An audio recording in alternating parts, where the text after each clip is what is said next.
제발 포트폴리오에 한 일을 전부 넣지는 마세요. 처음 만들 때는 내가 열심히 한 걸 하나라도 빼면은 손해보는 것 같거든요. 그래서 했던 프로젝트도 다 넣고 써본 기술도 하나씩 전부 적게 돼요. 그런데 이렇게 다 넣으면은 오히려 잘 안 익혀요. 채용하는 사람이 궁금한 건 내가 지금까지 해온 일의 목록이 아니거든요. 이 사람이 지금 뽑는 직무를 잘 할 수 있는지, 결국 그걸 판단하는 근거를 찾는 거예요. 문제는 많은 분이 회사가 무엇을 찾는지 보기 전에 자기 경험부터 정리하는 겁니다. 무엇을 빼고 무엇을 남길지에 대한 기준은 내 경험 안에서 하는 게 아니라 지원할 회사의 JD 안에 있어요. 오늘은 여러 채용 공고를 바탕으로 재구성한 JD 하나와 포트폴리오 문장 하나를 같이 보면서 그 기준을 어떻게 적용하는지 보여드릴게요. 실제 여러분의 채용 공고를 바탕으로 신입 백엔드 JD 하나를 재구성해 봤어요. 회사 공고를 열면은 보통 기술 이름부터 찾게 돼요. 내가 써본 게 있는지 없는지부터 보게 되는데, 그 기술 이름보다는 사실 먼저 볼 게 있어요. 이 회사가 지금 어떤 일을 맡길 사람을 찾는지예요. 주요 업무를 보면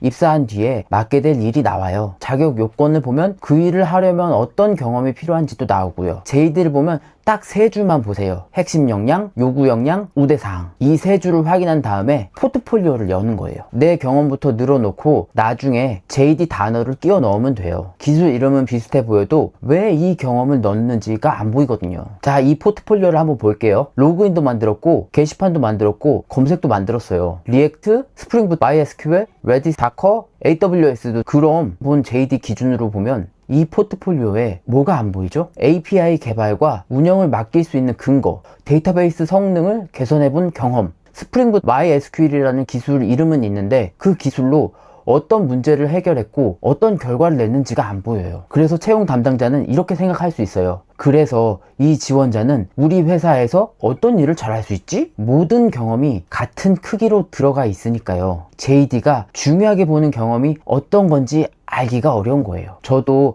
사실 포트폴리오를 볼 때마다 그래요. 정보가 많아서 힘든 게 아니에요. 뭘 중요하게 봐야 될지가 안 보이거든요. 그게 힘든 거예요. 다 넣었다는 건 많이 보여줬다는 뜻이 아닐 수가 있어요. 무엇으로 평가받을지 아직 못 골랐다라는 뜻일 수도 있거든요. 포트폴리오는 경험을 보관하는 창고가 아니에요. 채용하는 사람이 판단할 수 있게 근거를 골라주는 문서였거든요. 그럼 뭘 남겨야 할까요? 아까 공고로 다시 들어가 볼게요. 이 JD는 개발과 운영을 주요 업무로 두고 있어요. 데이터베이스 성능을 개선해본 경험도 우대하고 있고요. 그렇다면 로그인 화면을 예쁘게 만든 이야기나 사용한 라이브러리를 전부 앞에 둘 필요는 없겠죠? 대신 검색 데이터가 느리면서 응답이 느려졌던 경험을 앞으로 가져오는 거예요. 어디가 느린지, 어떻게 확인했는지, 어떤 방법들을 비교했는지, 왜 이 방법을 골랐는지 말이에요. 바꾼 뒤에는 어떻게 결과를 확인했는지도요. 이걸 보여주는 거예요. 스프링 부트와 QL을 사용해본 검색 API를 구현했습니다. 이 문장이 사실 틀린 건 아니거든요. 근데 기술 이름만 보이고 이 사람이 판단한 근거가 안 보여요. 그래서 검색 데이터가 늘면서 응답이 느려지는 문제를 확인했습니다. 실행 계획을 비교해 원인을 찾고 인덱스를 적용한 뒤 같은 조건에서 응답 시간을 다시 측정했습니다. 이렇게 바꾸면 기술을 많이 적지 않아도 물어볼 게 생겨요. 아마도 채용 담당자는 이런 질문을 할 수 있을 거예요. 어떻게 느린 구간을 찾았나요? 다른 방법으로도 비교했나요? 같은 조건이라는 건 무엇이었나요? 이렇게 질문할 수 있겠죠. 그러면 이 문장은 기술 목록이 아니라 문제 해결 경험이 되는 거예요. 반대로 프론트엔드 직무에 지원한다면요, 같은 프로젝트에서도 앞에 둘 경험이 달라질 수 있어요. 사용자가 저장 버튼을 여러 번 눌러 중복 요청이 발생했던 경험, 로딩과 실패 상태를 나눠서 보여준 경험, 사용 흐름을 확인하고 화면을 바꾼 경험, 더 앞에 올 수가 있거든요. 사실 프로젝트가 바뀐 게 아니에요. 그 안에서 어떤 경험을 꺼내 보여줄지가 달라진 거잖아요. 근데 여기서 JD에 맞춰야 한다는 말을 JD에 있는 기술 이름을 가져오라는 뜻으로 받아들이시는 분들이 있어요. 근데 그러면 안 돼요. 여기서 또 많이 하는 실수가 있어요. JD에 레디스가 적혀 있으면 포트폴리오에도 레디스를 크게 적고 다커가 적혀 있으면 다커를 앞으로 가져오는 겁니다. 그런데 기술 이름이 같다고 같은 역량을 증명하는 건 아니에요. 레디스를 설치한 경험과 왜 레디스가 필요했는지 판단한 경험은 사실 다르잖아요.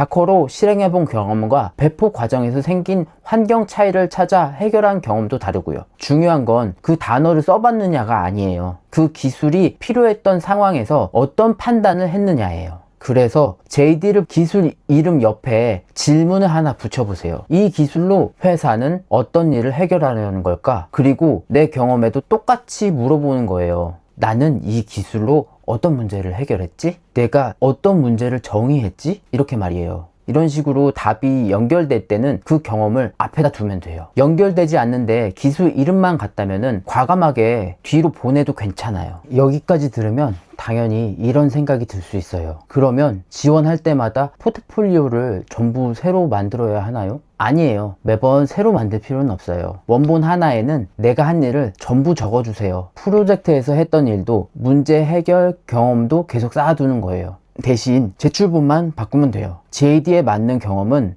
앞으로 가져가고요. 관련이 적은 내용은 뒤로 보내거나 빼는 거예요. 그래서 결국엔 원본은 기록용이고 제출본은 판단용이에요. 이렇게 나누면 경험을 버리는 것 같은 불안도 줄어들어요. 사실은 뺀 경험이 사라지는 게 아니라 이번 회사가 판단하는데 필요하지 않아서 빼는 거예요. 그럼 JD를 아무리 봐도 연결할 경험이 없을 때는 어떻게 해야 할까요? 이럴 때는 없는 경험을 기술 이름으로 포장하면 안 돼요. 이건 글쓰기 문제가 아니라 보여줄 경험이 아직 비어 있는 거예요. 그렇다고 거대한 프로젝트를 새로 만들 필요도 없고요. 자, 그럼 기존 프로젝트로 다시 돌아가 보세요. 그리고 그 역할과 가까운 문제 하나를 직접 만들어 보는 거예요. 예를 들어 성능을 확인해 본 적이 없다면 직접 측정을 해보고요. 오류를 다루어 본 적이 없다면 실패 상황에서 흐름을 확인해 보세요. 협업 경험이 필요하다면 내가 내린 결정과 공유한 근거를 다시 정리해 보는 거예요. 여기서 제일 중요한 거는 경험을 크게 보이게 만드는 게 아니에요. 내가 실제로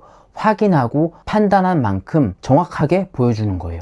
작은 문제라도 내가 끝까지 설명할 수 있는 그런 것들요. 반대로 큰 프로젝트라도 내가 한 판단을 설명할 수 없다면 앞에 두기가 어려워요. 지금 지원하려는 공고 하나를 펼쳐보세요. 그리고 딱 3줄만 표시해보세요. 입사하면 맡게 될 역할, 그 역할에 필요한 역량, 그걸 증명해낼 수 있는 내 경험. 한 줄에 하나씩 연결해 보는 거예요. 연결되는 경험이 있다면 포트폴리오에서 그 문제 해결 경험을 가장 앞으로 가져오고요. 연결되는 경험이 없다면 이번 제출본에 기술 이름만 억지로 넣지는 마세요. 그 역할과 가까운 작은 문제 하나를 직접 만들어 보고요. 그 경험이 다음 제출본의 근거가 될 수 있어요. 문장은 제가 저번에도 말씀드렸다시피 이렇게 쓰면 돼요. 어떤 문제가 있었는지, 무엇을 하고 판단했는지, 무엇을 확인하고 판단했는지, 무엇을 바꿨는지, 결과를 어떻게 확인했는지. 이 흐름에 들어가지 않는 기술과 기능은 일단 뒤로 보내세요. 그리고 마지막으로 이 질문에 답해보세요. 이 경험을 보면 내가 이 직무를 할 수 있다고 무엇으로 판단할 수 있을까? 그 답이 보이지 않는 경험이라면 이번 포트폴리오에 꼭 남길 이유는 없어요. 도움이 됐다면 구독과 좋아요를 부탁드립니다. 다음 영상에서는 기술 면접에서 나오는 질문의 흐름을 내 경험으로 가져와서 답하는 방법을 알려드릴게요.